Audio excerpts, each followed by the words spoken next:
Hello, everybody. Hello, and welcome to How to Get Hired. I am Bill, the company's expert, and this is the weekly live stream where we talk about how to get hired. How would that figure out? I hope you guys like my hair. I did this for you, so I hope you all appreciate the magnanimity of the effort that I went through. Okay, yes. This is a weekly live stream where it's essentially a Q&A. So if you're seeing my face, you should see a chat box. Get in the chat, ask me some questions. The title of today's episode is The Ugly Truth Behind Hiring Decisions. We are going to be getting into that. And also how introverts can network. So if you are an introvert like myself, a technical introvert, but that hasn't held you back, and it is no reason to hold you back, here's we're going to be talking about God. I'm just one step out of sync today. We're going to talk about that. So this is episode number 91 of How to Get Hired. So thank you for joining me. And as always, special thank you to my YouTube channel members, my Patreons, my super thanks donors, and my subscribers, and to everybody who's here right now. I see there are 26 people that are here. Thank you for joining me today. Let's get into it. Just a mental note for myself, I think I should start clearing my schedule about 10 minutes before I have to do a live stream so that I can I can switch mentally. Something for introverts, or at least some introverts, is that you might not be the most efficient multitasker that you could be, or as effective as some other people. And I am not a great multitasker. I like to focus on one thing at a time. The problem is that your focus has to keep shifting, because your attention is drawn away to many things, and, but it's a challenge. It's a challenge, and we rise to it. Okay, let's get into this. We are going to talk about the ugly truth behind hiring decisions, but first, we're going to talk about how introverts can network. So I'm going to kick this off with that topic, how introverts can network. If you are an introvert, let's get into it. Now, first of all, why are we talking about this? It's because networking is damn useful, okay? It's an unfortunate fact of life that more opportunities present themselves to you if you are in contact with many people. If you wall yourself off from everyone else around you, okay? You don't communicate with them, you don't hang out with them, and you build a wall around you so that you're not hearing what's going on, you're not hearing what's up with them. A lot less opportunities will come your way. That's just a fact of life. And if you are an introvert and you are missing out, and you look around you and you see how more sociable, more extroverted people are doing great things and opportunities are coming to them and not you, this is probably why that's happening, because this is a well-known fact. Okay, and if you want to get on in the business world, if you want to climb the ladder, usually networking is something that you just have to do. It's that simple. The more people you know that can help you, the more help you'll get. It's just that simple. So that's why this is important. Now, hopefully everyone here understands the importance of doing this, and it's something that you've realized you want to do more of. And that's why you're here. So I don't have to sell you on why this is useful. We can talk about how to do it, okay? For example, a lot of extroverted people tend to go very far, and it's because they're always rubbing elbows with people that can help them in some way, right? And it's not this slimy thing that a lot of introverts think it is. It's just people talking. Somebody says, I can do this. And somebody else says, I actually can use someone who can do that. Maybe we should get together and you get some arrangement going, right? Now, is that slimy? Is that underhanded? Is that unfair? I don't think so.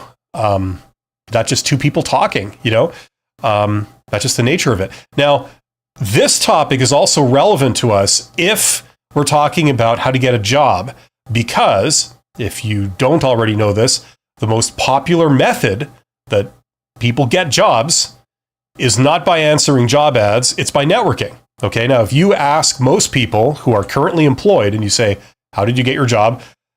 They're not going to say, well, I applied to an internet job posting completely cold because I didn't know anyone at the organization.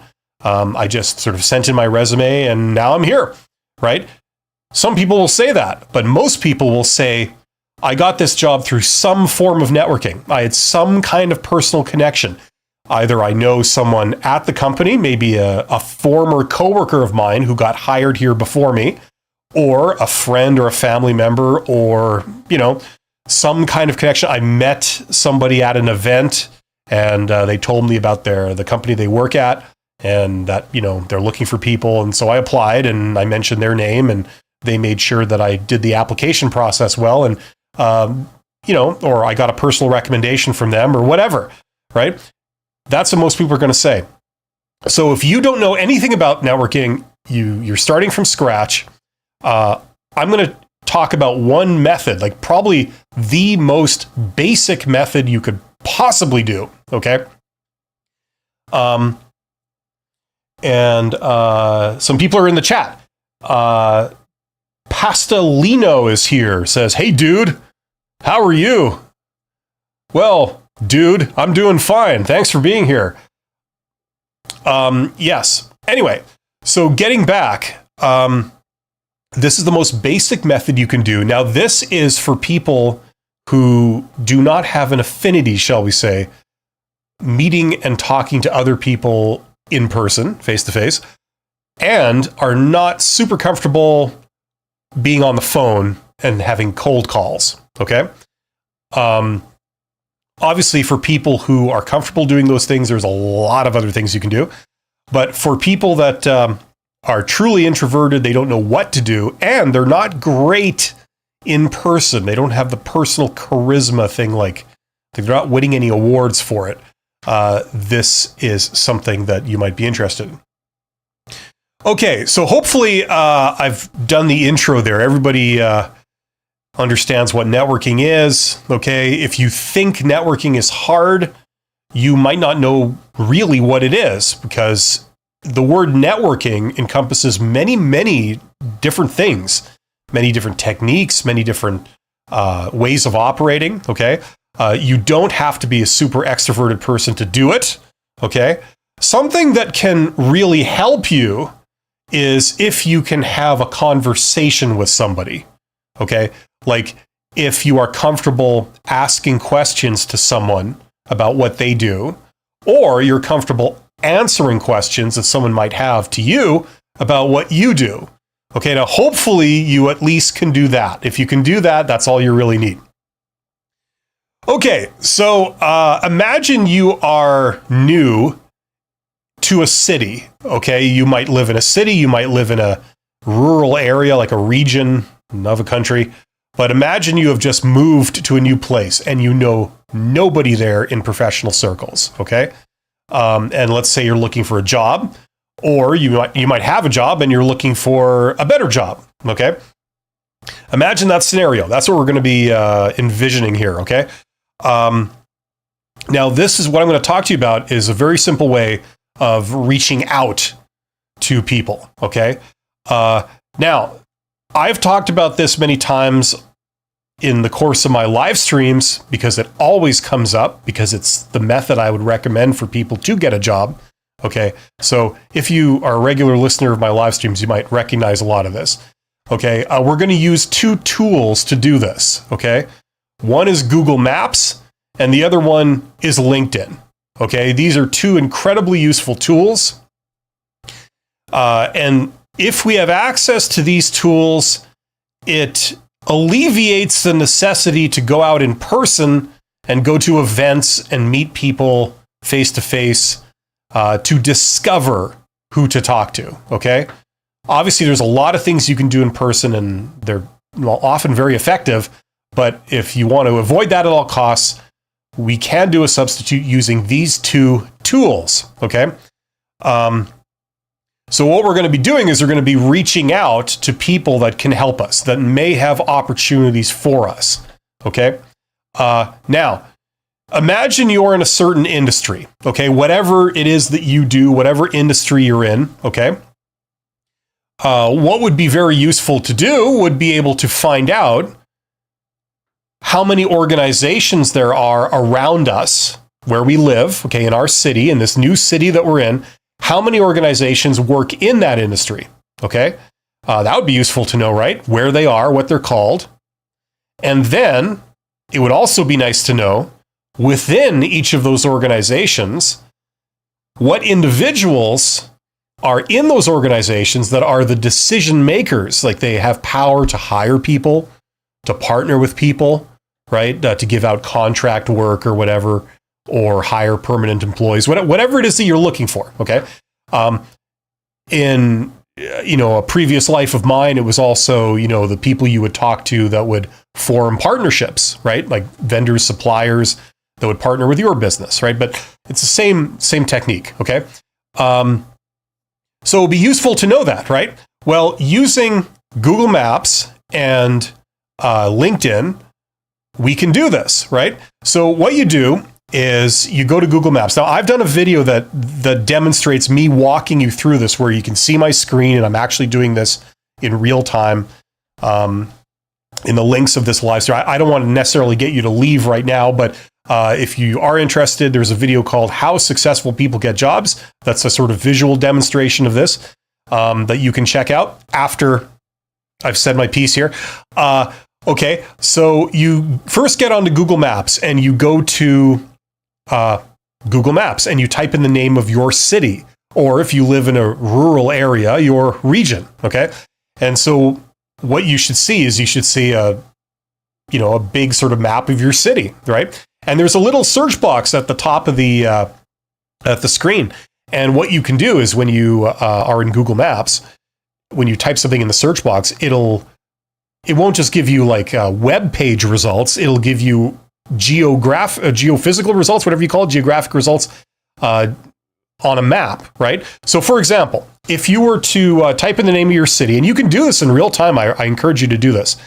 Go to the search box and type in, say, think of an industry, say manufacturing, okay, just for want of something, okay? What you should see on the map is you'll see all these little dots pop up, and they will be all the manufacturing related businesses in your hometown, right? Now, if you live, if you live in a certain part of the city, okay, say you live right in the center of town, right? Okay, and let's say the city is big. So, there's a sort of radius that would be your commuting distance, okay?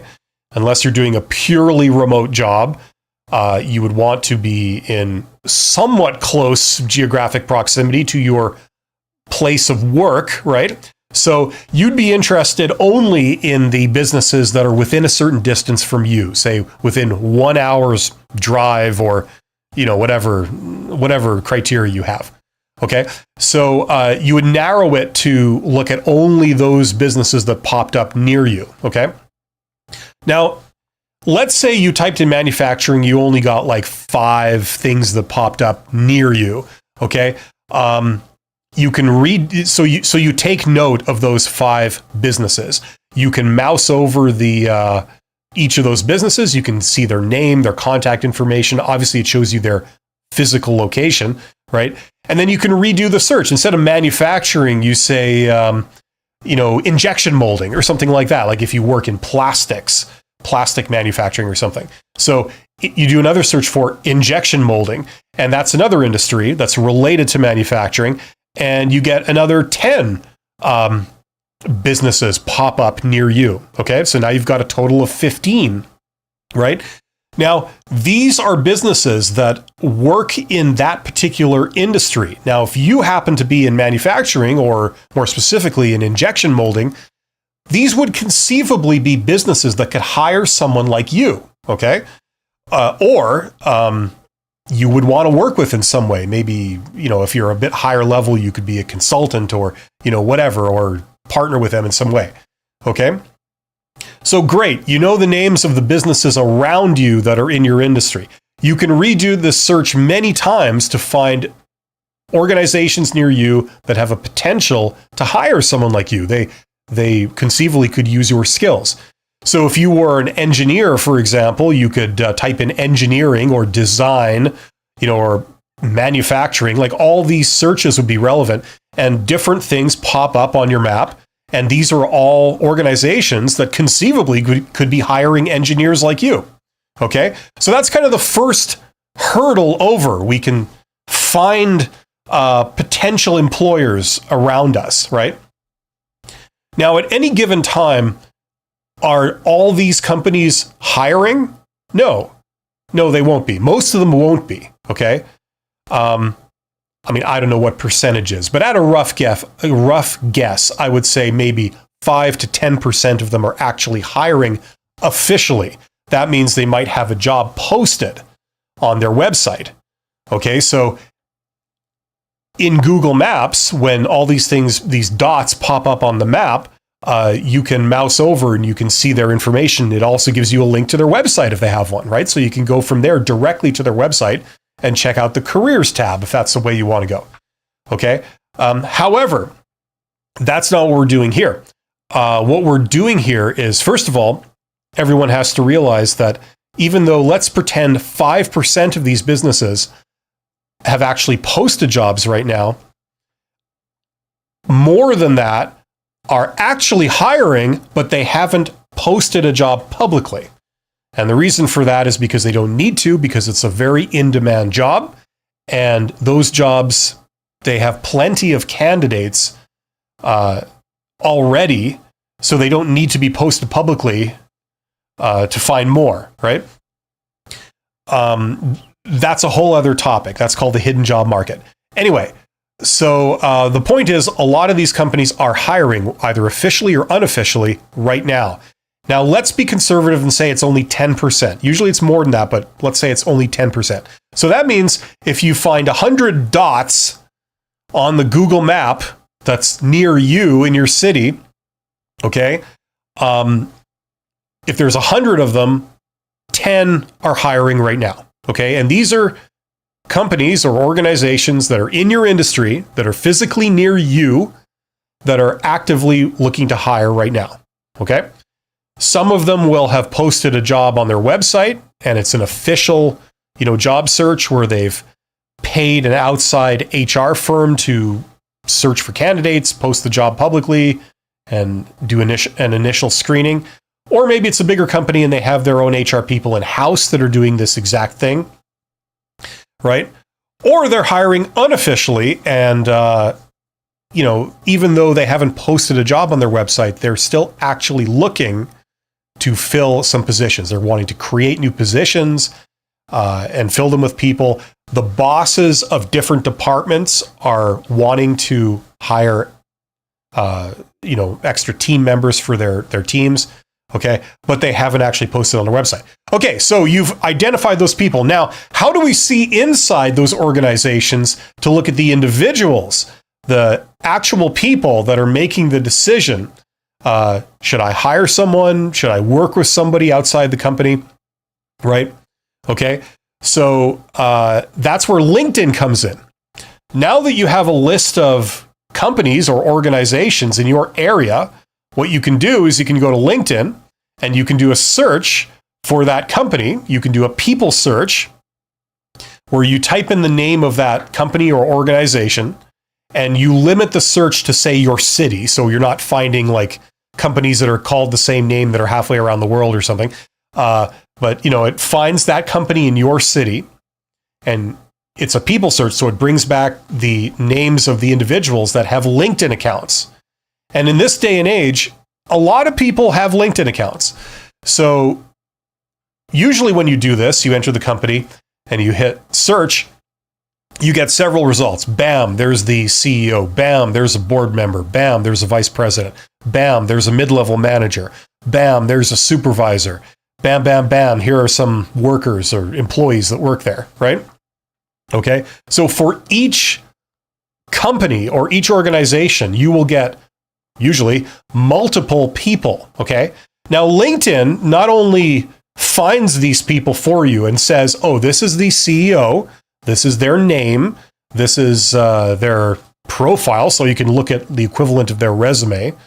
It doesn't only just serve up this information, it's also a means for you to then send a message to these people, okay? So the question now becomes, if I wanted to contact that company, if I want to reach out and say something like, hello, are you hiring? Or hello, do you ever hire someone with the same skills that I have? Okay. The question is, who should we contact and how can we do this? Okay. Now, from this point on, obviously, there are multiple ways of doing this. Okay. Like different people may have different opinions. Okay. Now, having done this myself and built a consulting business out of this over several years, what I would recommend is the following. Okay. Don't talk to the people down here, the workers, because they can't help you. They can't hire or fire or create a job or create a partnership with you. They can't do that. They also don't know very much when it comes to that stuff because that's not their job. Okay. Don't talk to the people in the middle, the mid managers, because they usually are overworked. Okay. They're very, very busy. They don't usually have a lot of time to entertain queries from people coming from outside the company, external people asking them questions. That's not usually part of their job. Okay. To deal with that. Right. There's some exceptions to that. Like if you're in sales or something, yes, you're dealing with outside people and you have to represent your organization well, but usually those people, they're not the best people to talk to. Okay. However, what is unbeknownst to a lot of people is that the executives, okay, number one, they actually have more time to deal with this kind of thing than middle managers. That's something that's surprising to a lot of worker level people. But secondly, it's actually also part of their job description that they represent the organization well publicly to the public and that they entertain unsolicited queries from the public, like what you're about to do when you send a message to someone in the company. Okay. Don't try to go to the bottom up and go to a switchboard and try to get routed up. Instead, go to the top. And then if it goes anywhere, it'll come down to the appropriate person. Okay. So if you can, talk to the owner or the CEO. They're the best people to talk to for this. Okay. For what we're about to do. Okay. That's who you want to target if you can. For example, I've done this. I've talked to something like 300 CEOs or I don't know, several hundred, like on LinkedIn. And then I've done over 100 informational interviews, mainly with CEOs that came from this, like people I didn't know beforehand, but requested an informational interview and they said, sure. Okay. So these are also the people that can help you. Why would you talk to a CEO? And now listen, when I say CEO, I'm talking about a CEO of a local company. Okay. We're not talking like hotshot Fortune 500 CEOs here that are like major celebrities. We're talking like typical CEOs. I was a CEO, someone who has a company that employs 50 people, right? They're either the owner or they're managing it on behalf of the owner, right? Okay. That's the person I'm talking about. Okay. So their title could be CEO or it could be owner or, anything like that. So what you're going to do is you're interested in those people, not the workers, not the mid-level managers, but the people at the top that are running the top. They have the power to hire you if they like you, right? If they meet you and, they happen to be knowing that they have to hire someone, right? And then they meet you and you say, hey, I've got what you're looking for. They might think, oh, let's give this person a chance, right? That happens. That's happened to me many times. So that's how this stuff works. Okay. So what we're going to do is we're going to send them just a very brief template message. This is the simplest thing you could possibly do. Okay. Some people could argue that you should use InMail. Like that's a feature of LinkedIn and you just send them a message directly. I don't recommend that. What I actually recommend is that you connect with them first and then you send them a message. Now, when I've done this, I can't remember the exact percentage. It's like 20 to 30% of people that you send a connection request to will connect to you. So if you send a connection request to 100 people, 20 to 30 will connect to you. And then of those people, if you then, now that you're connected and you can send them a message easily, and you send a template message, something like 20% of them will respond favorably. They'll say, yeah, let's get together, or whatever it is that you're asking for. We're not going to ask for a meeting in our example. Okay, so I don't know what I'd recommend for the simplest possible thing. The simplest possible thing would probably be to send an email, but I really don't recommend that. I would recommend that you connect with them. So you could say, oh, I noticed that we have some connections in common or something like that. I'd very much like to add you to my network, right? Now, if you have an executive that never checks their LinkedIn account, doesn't care about LinkedIn, they're not going to respond, okay? If you have a person at the other end that's actually paying attention to LinkedIn and isn't completely turned off by the fact that they don't know you, then they will respond. So as I say, when I've done this, you get 20 to 30% response. So 100, all you have to do is blast out 100, template messages to connect with someone, and you'll get like 20 to 30 new connections. All CEOs, and I'm talking about CEOs exclusively here. And, then you would send them a second message. And the second message is basically what you want to communicate. And that simple message would be the form of, hello, my name is X, my name is Bill, whatever your name is. This is what I do. I solve this problem. Like I'm an engineer and, I have skills in this area. If ever you're looking to hire an engineer that can be very productive and very enthusiastic, please let me know, because I would love to work for you. Thank you. Thank you. Have a great day. Something like that. Like, that's the message.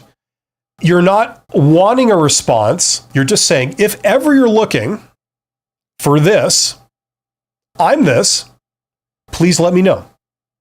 Now, the theory here, the way this works, is that most companies right at this second are not hiring, but some of them are, okay? And about 10 to 20% are either officially hiring or unofficially, okay?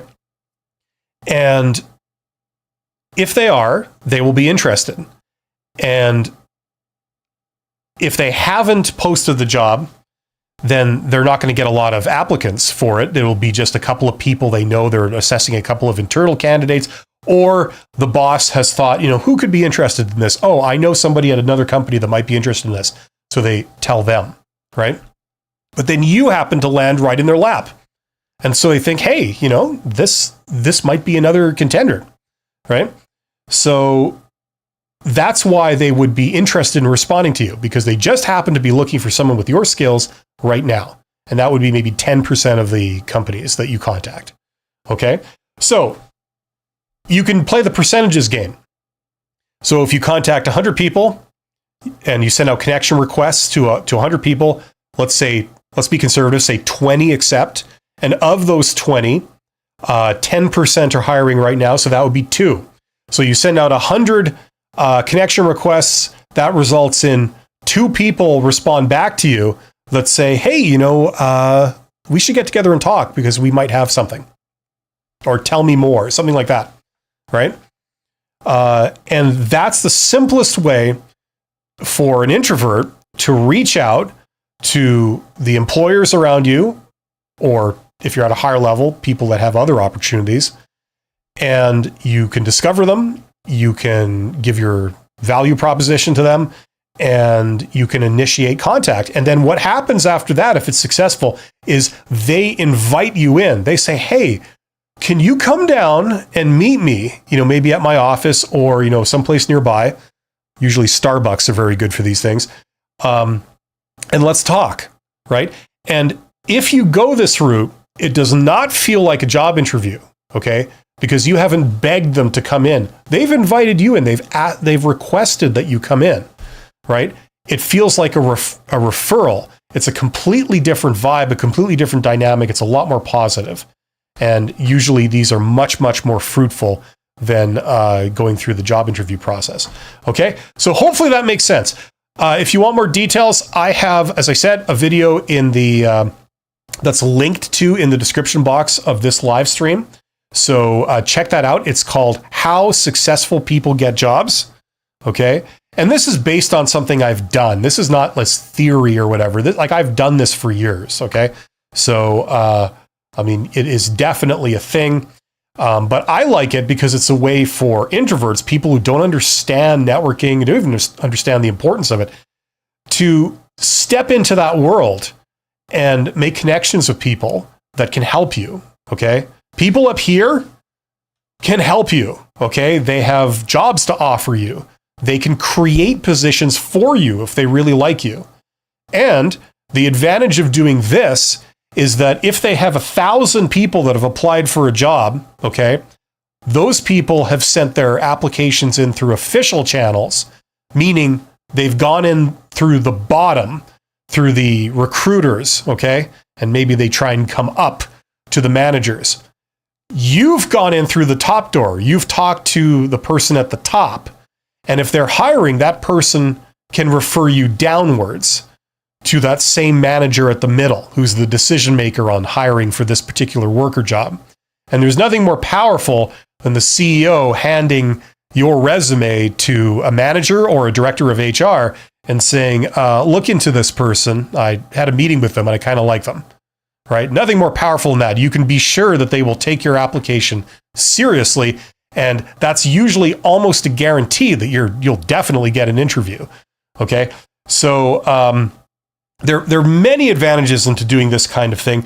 Hopefully, I've managed to sort of give you the rough idea of like the simplest, most basic way of doing networking, of reaching out, what it would look like. You don't have to talk to a single person. You don't have to persuade a single person. The only people that you would talk to are people that have specifically asked you to come in and speak with them. Okay. And what I was going to say earlier was if they've received 1,000 applicants that have gone in sort of through the bottom door, you're the only one that anyone has met. And if they've requested that you come in and talk to them, they've met you. They've met you before any job interviews happened. So the question then becomes like, do we just go with this person? If they're good enough, why not? Or, do we ignore this person that has demonstrated their professionalism and their communication skills and their enthusiasm and their initiative by reaching out to us? They've elevated themselves above the crowd by being the only one that's reached out to us. And that proves that they're interested and that they're capable, right? You've also demonstrated your communication skills by how you've sent these messages, right? If they're phrased very professionally, they've gone to the right person, you say appropriate things, right? So anyway, like I could go on forever, but hopefully that makes sense. Okay, I've spent a lot more time on this than I wanted to, but you can know absolutely nobody in this new city, and you can reach out and you can get a lot of tailor-made opportunities come to you. Okay, so that's the deal, and you don't have to impress a recruiter. You're talking to the straight to the decision maker. Okay, so hopefully this helps. But this is one way that introverts can network. It's probably the easiest way to just get started. If you want to know more, I do have like the full deal with templates and all that kind of in this course. I go into much more detail than I can here properly with, a lot of resources and stuff like that. Okay, let's briefly go over to the chat. Now that I've talked for like 30 minutes. Hello to M14 Riveline. And Alberto is here. Alberto says, I'm an engineer in Ireland who recently lost his job on redundancy. If anyone by any chance has a lead on interview, okay. David says, hi, how about large companies? Should we contact the CEOs too? Yes, the only exception would be celebrity CEOs. I mean, there's no harm in you trying, but I think the odds of you going anywhere are pretty minimal. Now, when you say large, I'm talking like if you're in Seattle and you wanted to talk to Bill Gates, kind of thing. I guess Bill Gates is not really the CEO anymore, but you know what I mean? Like, that's the only exception. But in the vast majority of cities, nobody's off limits because they're too big. You know what I'm saying? Okay. In theory, the way it would work is, as you get higher and higher, you get executive assistants and things that increasingly do a lot of this stuff for you. Okay. I mean, I've never been the CEO of a Fortune 500 company, so I don't know exactly the dynamic, but all I know is that you get, people that offload more and more of their duties to executive assistants, so EAs. So, there will be a ceiling there where they may ask for clarification, I suppose. But I mean, put it this way, I'm in a city of 0.8 million and there's nobody off limits here. Like I could contact any CEO. The CEO of like the biggest company in Winnipeg I contacted, right? I was telling a story, like I think the last live stream I did or 2 live streams ago, about when I requested an informational interview with the person that was the CEO of the international airport in my town, and they gave me one, and I went in to talk to them. I didn't know them, but I used a method very similar to this to get an informational interview, and I just kept doing a lot of informational interviews back when I was building up my consulting business, and it was all with CEOs and stuff, and there was very few people that were off limits. I don't recall anyone that was really off limits. There's some people that I did not want to talk to because they were well-known jackasses, but so I didn't even bother. But I didn't encounter like, oh, you can't talk to them, or this social media account is managed by their EA or something. I didn't get that in my hometown of 0.8 million. If you're in LA or New York or Mexico City or Delhi or something like that, maybe there might be, but I wouldn't worry about that. Okay, so anyway, hopefully that was interesting. I see there's 37 people here. You guys are awesome. It's time for me to move on to the main topic of this live stream, finally, called The Ugly Truth Behind Hiring Decisions. Let's get into it. Okay, I'm going to give you 8 sort of realities here, 8 principles that, is how things work, that it may not be how they're advertised, shall we say, okay? These are things that are contrary to what they say, to what they tell you. Okay, how do I know this? If anyone's wondering, how do I know this? Well, I used to run a company. I was a CEO of a company, so I had an HR department reporting to me, a small one. But also, for what it's worth, a few years later, I went back to university as a side gig and taught in university in graduate business programs, and in undergraduate business programs, I taught recruiters and would-be recruiters, some of the courses that they have to take, including several courses in recruitment and selection. So this is where I'm coming from, okay? Okay, so principle number 1, the goal for recruiters in general is not to hire the best candidate. One would think that they would be looking for the most qualified candidate, the one that's that is the fittest, can bring the most talent and experience and knowledge to the role. That is not their goal. Their goal instead is to hire the safest candidate. Okay? The way recruitment and selection works, in a very formal sense, and this is certainly what we see in large enterprise, like big organizations. Okay? Smaller business, it's a little bit different, but in big companies, the way it works is the formal HR is geared to finding the least risky candidate, the safest candidate, okay? They're not looking for the best candidate. This tends to explain why a lot of times the better candidates don't get selected, okay? There's a lot of things that contribute to this. One thing is the whole like overqualified thing, where they may decide that you're quote unquote overqualified, which doesn't actually mean overqualified. It means that they are making assumptions about your salary expectations, your compensation expectations. They're assuming, without knowing you and without knowing your situation, they are assuming that if you have a certain amount of or certain type of skills and education and experience, that you would not be comfortable in the role because you feel you could do more.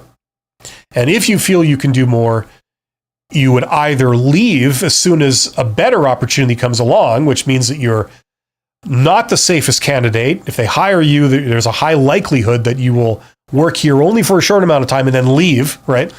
Or you would demand so much compensation that it doesn't make sense to go through the whole interview process with you, because even if you turn out to be fantastic, at the end, you would be dissatisfied with the amount of compensation they're going to pay you, and you would either refuse the offer or you would try to negotiate with them to be outside of the range they want to pay, right? So that's one factor. There's many factors for this, right? But I'll just say that they're looking for the least risky candidate. That's why they don't like people with work gaps. They don't like people that have experience outside of this narrow sort of role that they're hiring for, right? You know what I mean? They don't like people who have maybe gone up into management, but now they're looking for a worker level job, right? So that explains this. They're not actually looking for the most qualified person. They're looking for the safest person. Principle number 2, reality number 2, first come, first serve. They're not looking for the best person. And they won't actually say this, but they believe that one person is as good as the next, right? You heard that expression, no one's irreplaceable, right? Well, this is an extension of that thinking. One warm body is as good as another warm body when it comes to employees, right?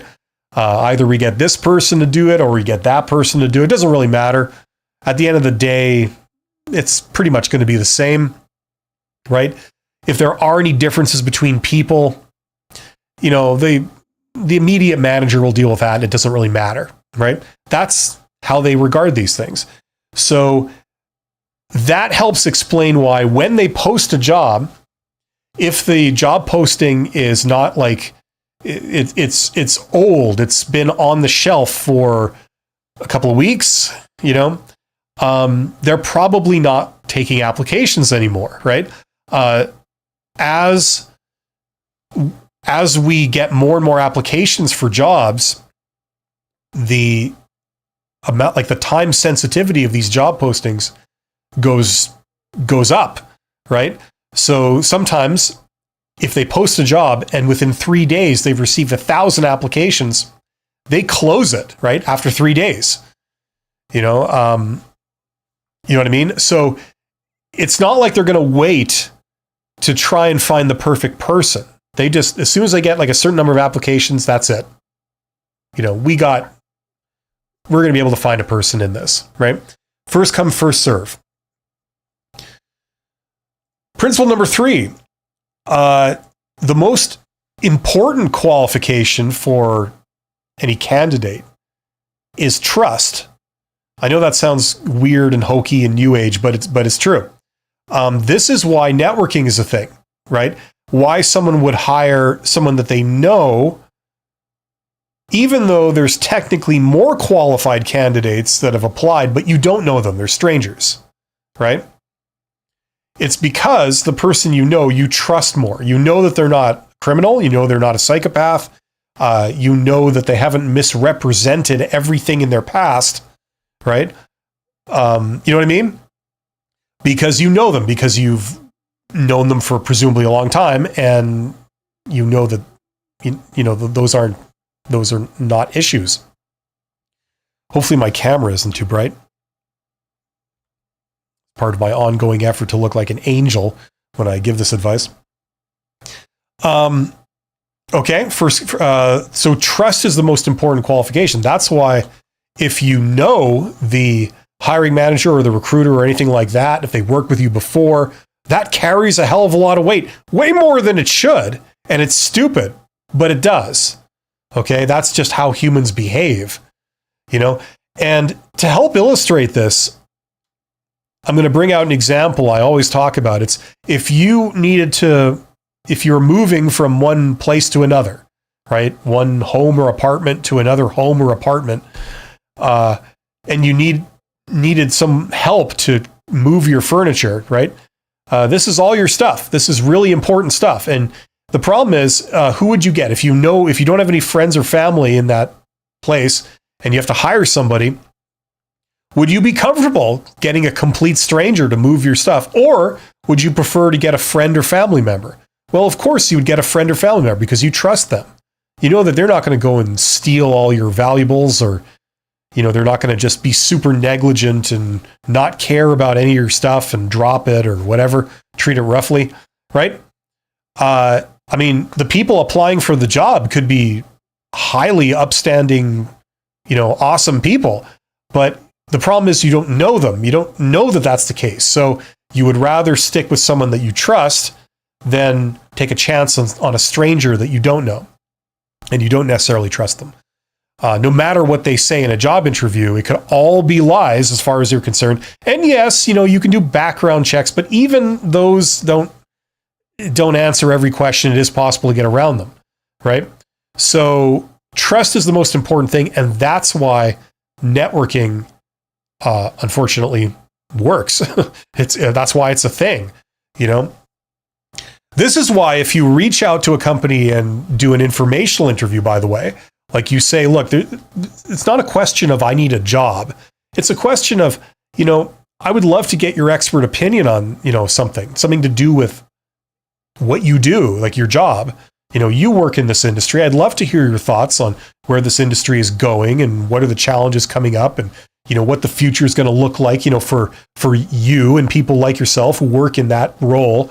I'd love to hear you just talk about it for a while. I'm not trying to get anything out of you other than, an answer to a few questions. And so a lot of people will say yes to that. And then later on, if you then contact them and send a message like the one we talked earlier, saying, hey, I really enjoyed talking to you and I found what you said very interesting. I actually do have some skills that I think might be useful in your industry. If ever you guys are looking, please let me know. That's why that carries a lot of weight, right? And that's a way to legitimately drum up a lot of opportunities, okay? Because it's all about trust, right? You're the one that was there, that was genuinely enthusiastic, and there wasn't really a motive for you to go any further. So they would trust you more than, say, someone who has applied for a job and will say anything they got to say, no matter how false, to get that job, right? Okay, principle number 4. In interviews, likability is paramount, okay? And what I've written here in my notes is signs of less than 100% positivity often signal to them a high-risk candidate. Right? So if you are not all smiles and chuckles in the interview, you might be slightly offended at something, or you're, a little bit defensive about something, or a little bit frustrated over something. These are all very bad. They can negate every other thing in your interview. No matter what your track record is, no matter what your education is or your experience, all of that can be thrown out the window if, they ask you a question and you get a little hostile or unfriendly, or you're not super fun to talk to in that moment, Positivity and likability are number one. In job interviews, that trait is overrepresented, okay? This is why a lot of interview technique these days is about these sort of crafty ways of trying to get along with the interviewers very, very well, despite how rude and unprofessional the interviewers might be to you, right? This is why people recommend you do this, right? I do too, within reason. I mean, I think you should go there and your goal should be to have them enjoy talking to you. And when the interview's over, you want them to feel like, wow, I'm sad that that's over. I really enjoyed talking to that person. It was fun, right? We're going to get to questions in a second here. Let me finish this. Okay. So therefore, if you're not being hired, really pay attention to your attitude in interviews. Okay. If you've done a lot of interviews and they haven't really resulted in an offer, you're getting the interviews, but you're just not getting the offers. Okay. Really pay attention to your personal charisma and the perspective of the other person talking to you. Okay. Because you may be an awesome person, and I'm sure you are. Most people are. And the people that know you, your friends and family, they already think you're awesome. Okay. They know you. They like you. You're a really great person. But when a stranger just meets you in that first few minutes, have they concluded that you're an awesome person? They really like you. Do they realize that when they first meet you? That's the question that you got to ask yourself. Okay. And if you don't know what the answer to that is, you haven't had a lot of evidence that they do find you awesome and that they, of their own free will, want to extend their interaction with you. Work on this stuff, because this may be what's holding you back. Okay? Not everybody can be, an amazing charmer or have a silver tongue or be, really, really fun to talk to naturally. But it's not something that's super hard to learn. Okay? So that's very important. That's not something that they really talk about, but it's true. Okay, so that if you're ever wondering why a bunch of idiots usually end up getting hired, it's probably because they charmed the pants off the interviewer in the job interview.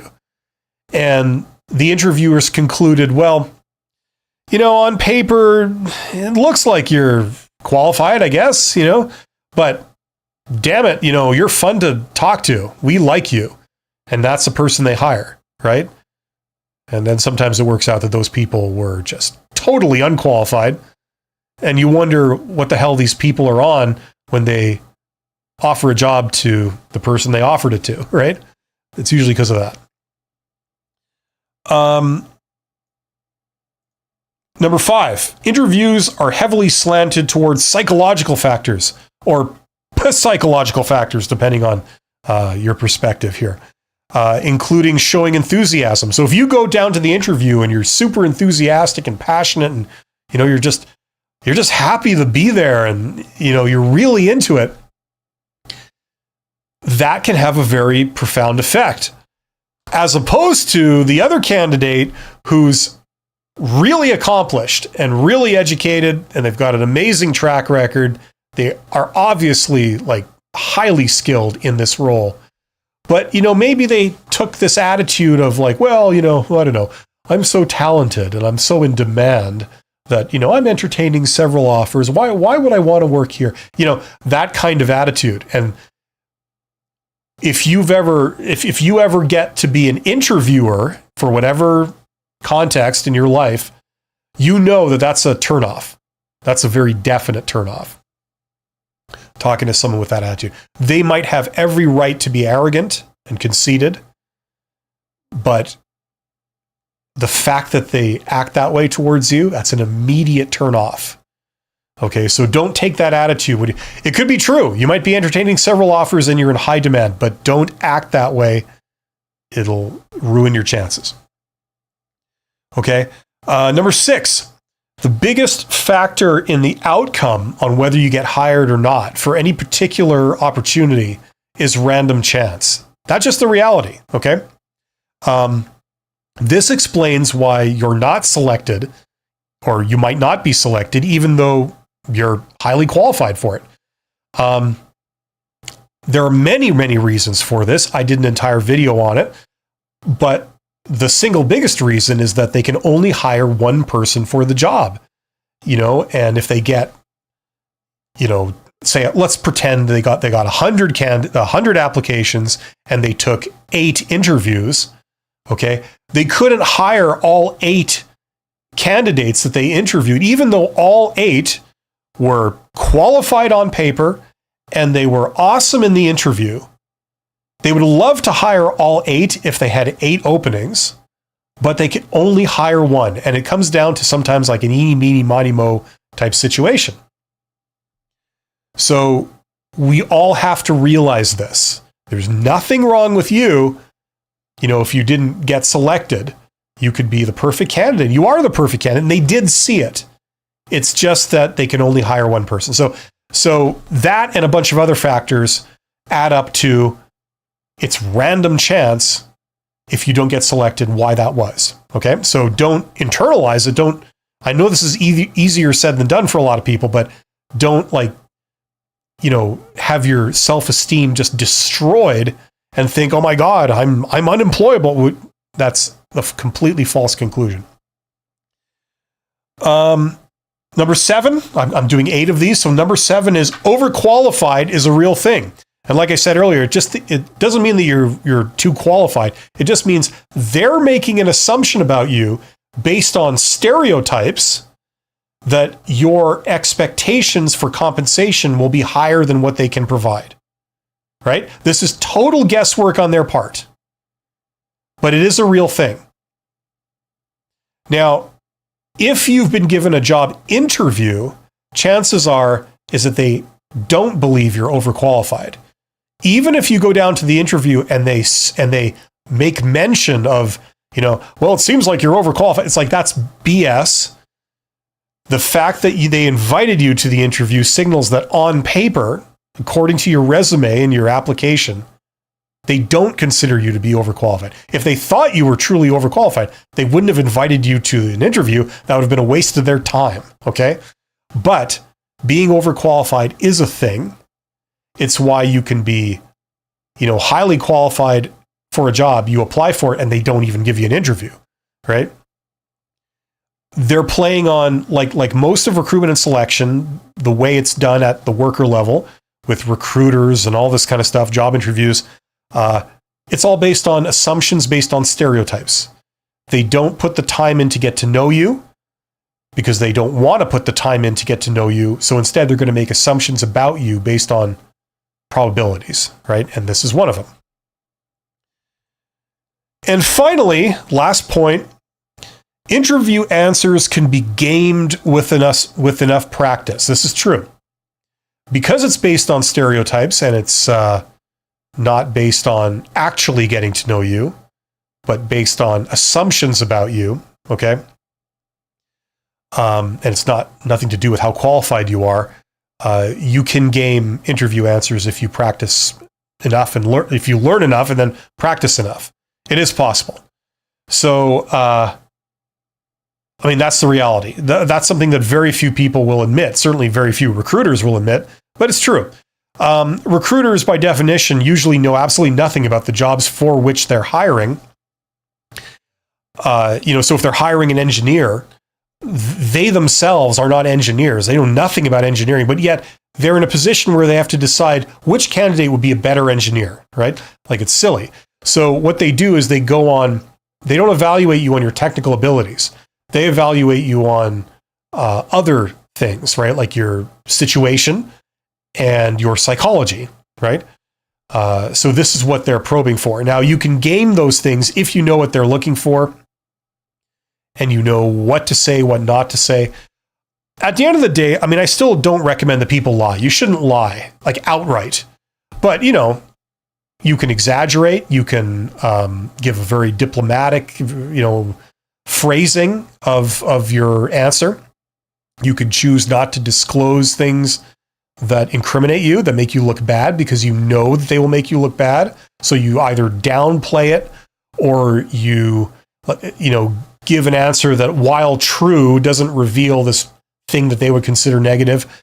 There's all kinds of games you can play, but it is possible to do that. So there you go. That's a reality. That's the truth behind a lot of hiring decisions. I've given you 8 principles here that are contrary to what a lot of people would say, but nevertheless are reality.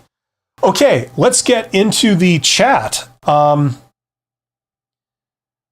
Carmiego says, thank you for all the information, Bill. I learned to communicate directly to the executive when results achieved are quite high of direct ownership, since strategic results seem to count a lot. Okay, good. Bad Shoe says, I've got an interview for a senior position while I'm not currently in a senior position at my current company now. Any tips? Yeah, all the networking stuff really helps. So if you can look up your interviewers or the people that are going to be talking to you, the more you can find out about them, by looking them up on LinkedIn or something, the more interactions you have with them ahead of time, the better. The big challenge for hiring someone from outside of the company for a more senior position is, like I said earlier, is the trust factor. You're a stranger. And when they're deciding between an external candidate and an internal candidate, one of the advantages the internal candidate always has is that they're a known quantity. Whereas if you are an external candidate, you are not. Now, they may have already decided to get an external candidate. Usually you do that in situations where you want change as opposed to wanting the status quo. Okay? Now, if that's true, they could have already made that decision. They're purposefully wanting an outside person for this. Okay? But, without knowing any details, that's about all I can say. So best of luck with that. The more of an affinity you have with them, the better. Because that's especially important. The further you go up to the executive level, that gets more and more important. All the soft skills. David says, you talked about the safest candidate. How can someone justify their work gap? I've done a video about that. There are ways you can do it. The conventional wisdom is that you see, the problem with the work gap, the reason why it's perceived as a problem in the first place is, once again, based on assumptions they're making about you. You see, they don't know exactly why you were off work. And any reason you give, they know could be a lie, right? They don't know if you're being honest when they ask you, what's this work gap, right? So the theory is that if you couldn't find work, maybe there's a reason why no one wants to employ you. And that makes you a riskier candidate, right? So that's the mechanism here. So how you justify it is you give them reasons why you had a work gap that are legitimate. So you have to be doing something useful during that gap. So, okay, you went back to school, okay, and you got yourself a educational qualification. That's perfectly understandable, especially if you have the educational qualification to show for it, right? Or you did volunteering, or you did training, or you did something useful, okay? That's usually how you would try to justify it, right? Now, what I would do is I would do everything in my power to not indicate that there is even a work gap to begin with. I wouldn't draw any attention to it. I certainly wouldn't advance this to them. If you have a resume, I would try the trick of saying, like, I worked in this job from, 2010 to 2015, and then I worked in this other job from 2016 to 2020, something like that, right? Where you try and minimize it as much as humanly possible, right? So you avoid the whole issue. But if you can't do that, if it's like a long work gap and there's no way you can cover it without like outright falsification, then I would it would be great to go in there and say, well, I wanted to reassess my career. And so I took the opportunity to go back to school and tack on some skills. And now that I have the skills and I'm finished that, I'm ready to rejoin the workforce.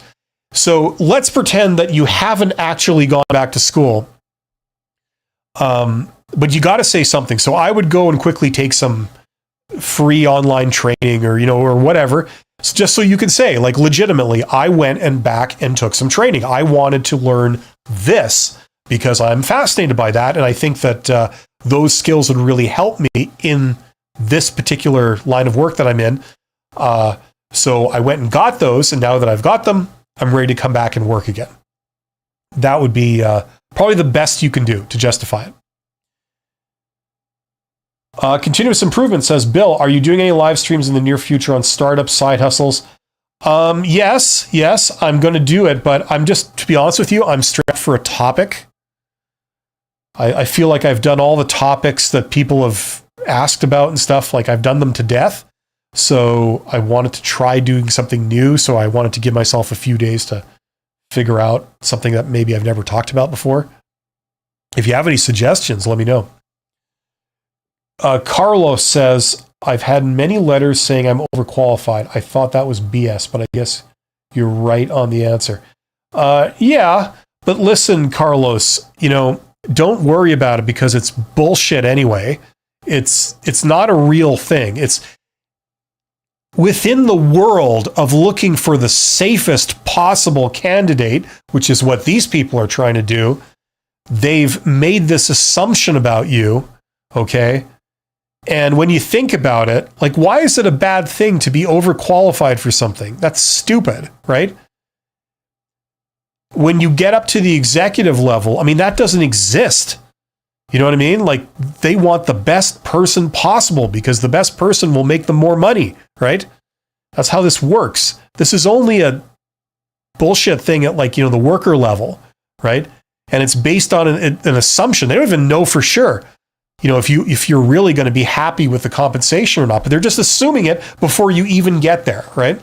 So listen, go around. If this is a real obstacle for you, like we're talking like this is shutting down every opportunity that comes your way because they're making this assumption about you, okay? At the end of the day, you can eliminate it by taking stuff off your resume. Now, I know that when you do that, probably a little part of yourself inside dies. But look, if this eliminates that and gets you the opportunities that you want, then it's justified. The other thing, which is even better news as far as I'm concerned, is you don't have to play these people's games. This is an example of modern HR bullshit, to be quite frank with you. It's silly. It's where they're leaving the best people on the table rather than snapping them up.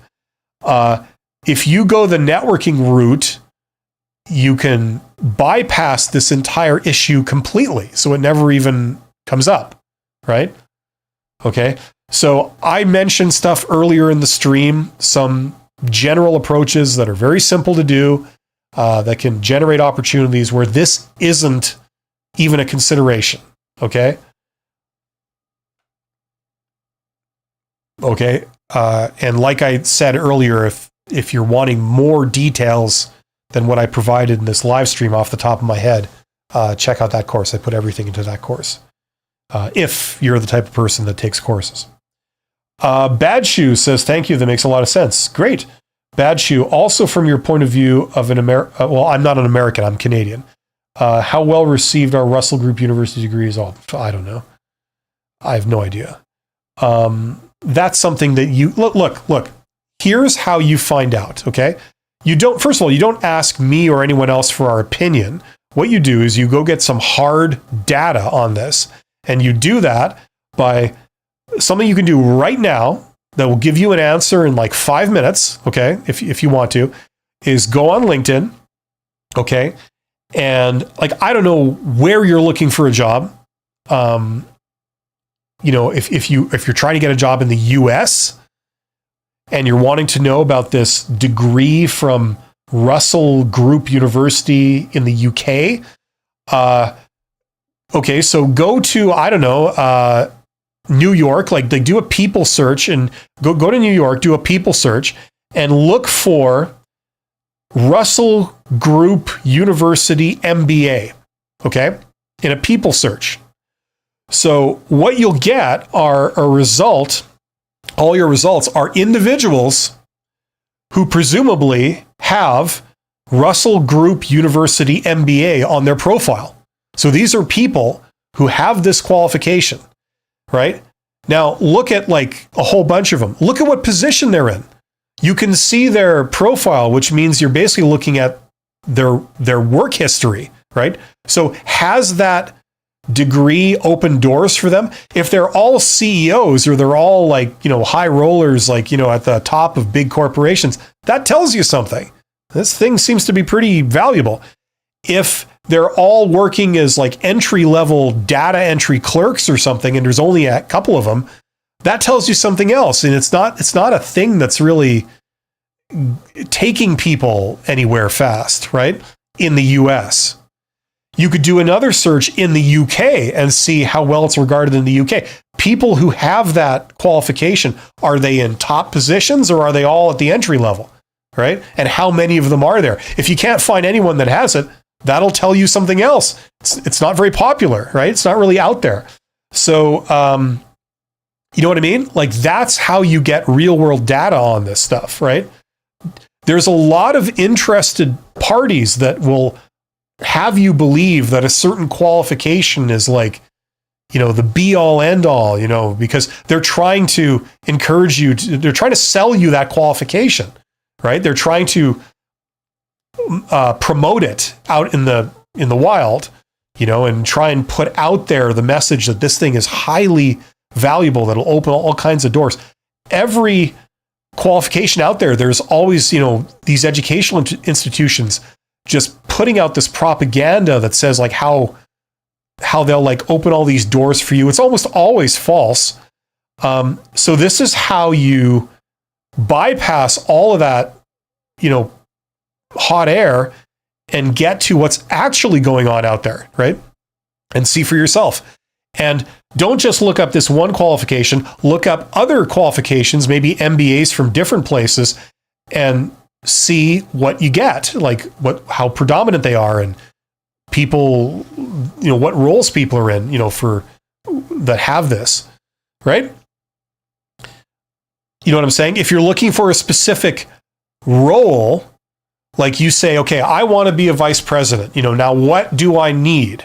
You're doing this in the opposite order. You're saying like, what education do I need, or what training do I need, or what experience do I need if I want to be, say, a vice president of manufacturing? Okay. Like say in operations or in marketing, or, whatever you're looking to do. Look up that title that's your goal. Look up people who are working in that role now and look at their profiles. Now, if they all have an MBA, that tends to indicate that an MBA is kind of required if you want to be in that role. If only 10% of them have an MBA, that tells you that an MBA doesn't really seem to be required to work in that role, right? So you can use this as a research tool to get real world results on, and synthesize it into like, what you should probably try and do if you have a certain goal, right? And you're in a certain location. Hopefully that makes sense. Okay, I have to wrap this up soon. So if anyone has any questions, I see there are 44 people here. Get in the chat. Let me know. If I don't get any questions in the next minute or two, I will probably be signing off.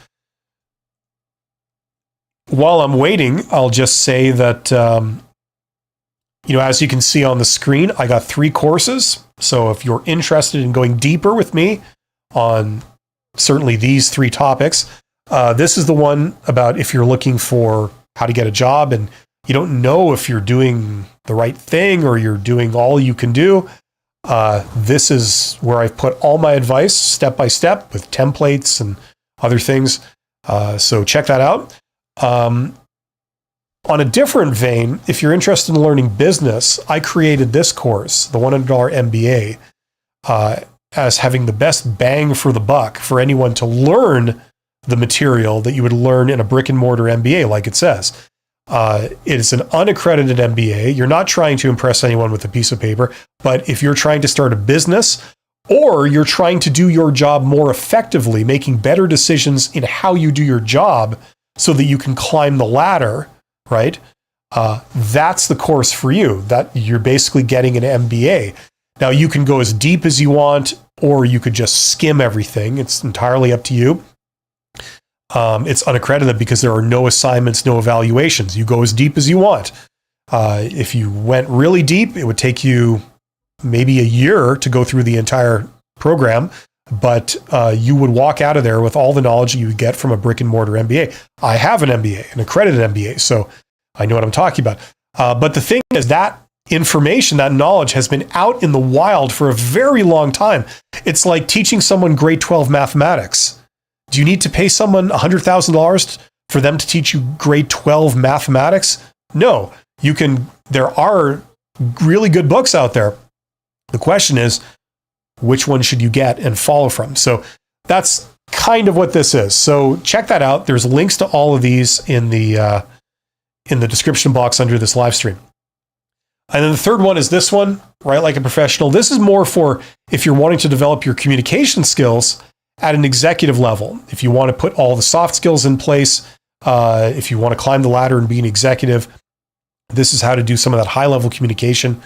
Obviously, I can't teach you like how to talk and all this kind of stuff remotely in a non-interactive kind of way, but it focuses on the writing, the written communication. So when you write, it signals that you're highly professional, and it's more about what to say. And that's really what the key is. So if you're interested in any of those things, there's links in the description box of the video, along with accompanying videos that give you a lot of detail on these courses, so you know exactly how they work and what you would be getting into. So check those out if you are interested in improving yourself in those ways. Paul H. says, thanks for sharing all this info. Much appreciated. You're absolutely welcome, Paul. Okay, I'm going to be back in 40 minutes or so with another live stream, Honest HR Nitrous, where we really go into the nitty-gritty of how HR works and some of the problems with it and what's really going on behind the scenes. So come and check that out. Other than that, I will be signing off now. Thanks to everybody who participated. We got some really great questions. Thanks to everyone who just listened in, and thank you very much for your involvement. Hopefully you got something out of this. I do this every Monday, and I also do live streaming on Wednesdays also. So there you go. Thanks, everyone. I wish you nothing but the best, and I will see you soon. Take care.